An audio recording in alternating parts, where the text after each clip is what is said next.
Nagbunga ng malaking pagkakasamsam ang isang EMPO-driven at court-guided operation na isinagawa ng Police Regional Office 3 sa Olongapo City.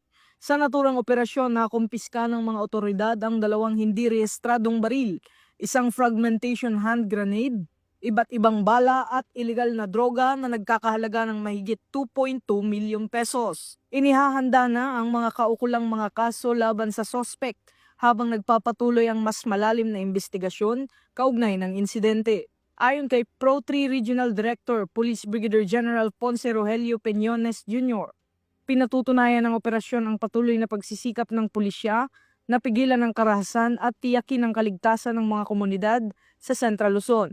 Binigyang diin din ng Pro 3 na ang operasyon ay nakaangkla sa PNP Focus Agenda ni Acting Chief PNP Police Lieutenant General Jose Melencio Nartates Jr. na layong protektahan ng mamamayan, isulong ang kapayapaan at kaayusan at itaguyod ang profesionalismo sa paghahatid ng serbisyong mabilis, tapat at nararamdaman.